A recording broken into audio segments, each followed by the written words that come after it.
Welcome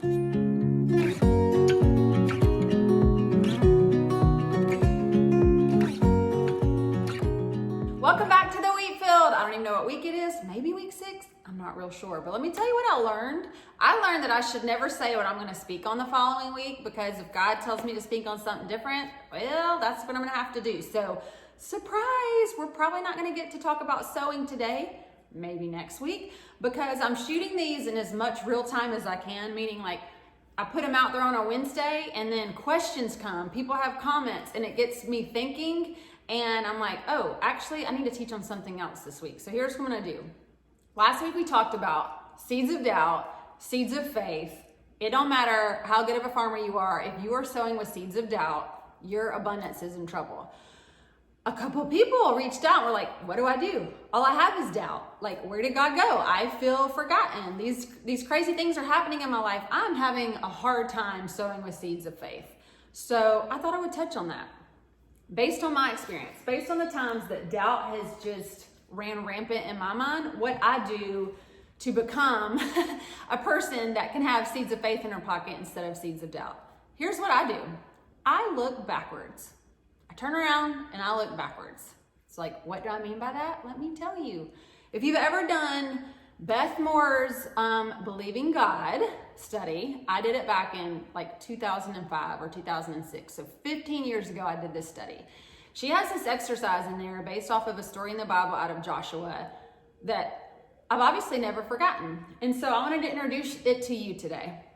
It's based off of the story in the Bible of Joshua when the Israelites, God's chosen people, were moving from the wilderness into the promised land. Bear with me. We're going to have story time. We're going old school. We're going back in the Old Testament. But I'm telling you, there's an exercise at the end of this that whether you deal with doubt or not, it's incredible because it makes you see all the times in your life that God has shown up for you. And to me, that is so cool to be able to reflect on those times and continuing to build our faith instead of building doubt. So here you go. This is the story. The Israelites are having to cross over the Jordan River to get to the promised land. They have been in the wilderness for 40 years. So if I'm them, I'm not going to have very many seeds of faith to plant with. I'm pretty much going to only have seeds of doubt to plant with. I've been in the wilderness for 40 years when I thought I was going to be in the promised land. Does that sound familiar? Did that ever happen in your life before? Joshua was the Israelites' leader at the time. And here is what he told them one day. It's our verse this week, Joshua 3:5. Joshua told the people, consecrate yourselves, for tomorrow the Lord will do amazing things among you. Tomorrow the Lord will do amazing things among you. That's what I'm telling you right now. Just like Joshua told those Israelites. Consecrate is a fancy way of saying dedicate yourself to a higher purpose. And the Lord tomorrow will do amazing things among you. So the Israelites woke up.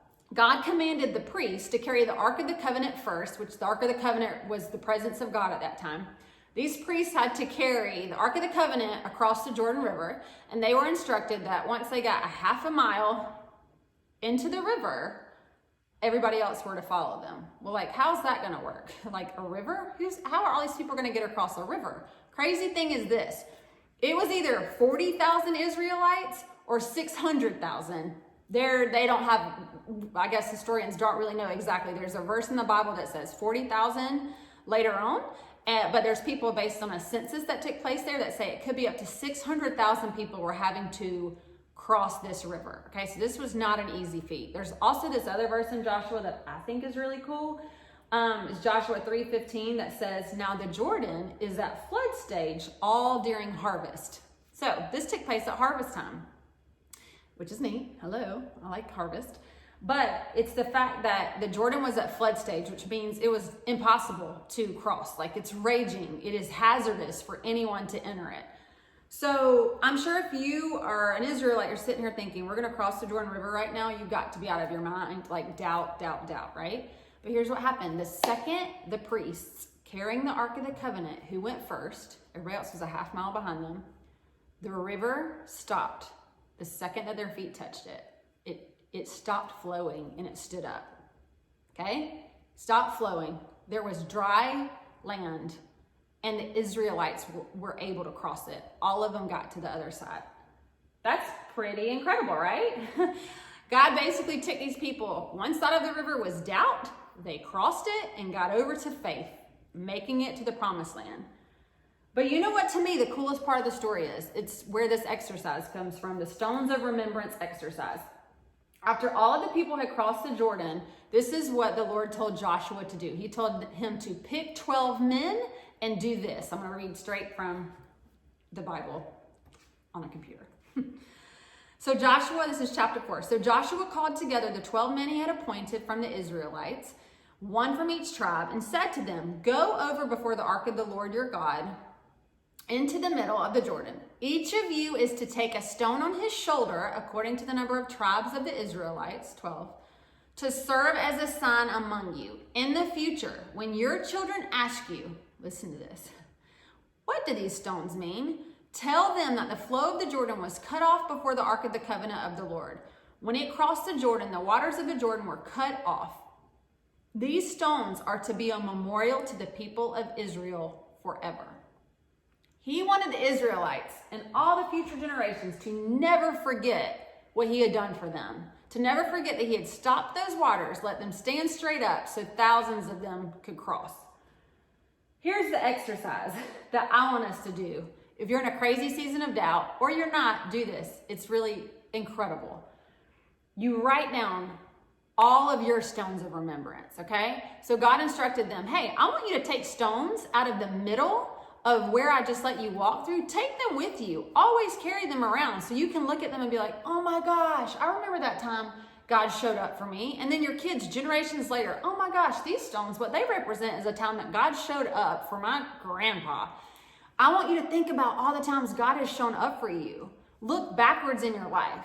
Beth Moore does it in like a timeline, and you start from the day you were born, and you think of every time God has shown up for you, whether that's in that you had great parents, or whether that is that you didn't have great parents, but this relationship entered your life and taught you about God, whether it's you were saved from something or someone, whether it's the birth of a kid or a relationship, or the time that God gave you a vision as well as one of your really good friends at the exact same time.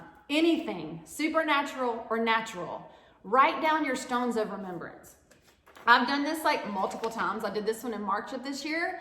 Tons of them. It stays in my laundry room, and I go and add to it all the time. Like, I don't want to remember. I don't want to forget these things. In times of doubt, I look at them and I'm like, oh my God, do you remember that time that this happened and I had the Wheatfield vision? That's crazy. Or that time there was a wreck and that God spared my life, or that time that my friend's husband was healed, or that time my pastor was literally raised from the dead, story for another day, or that time,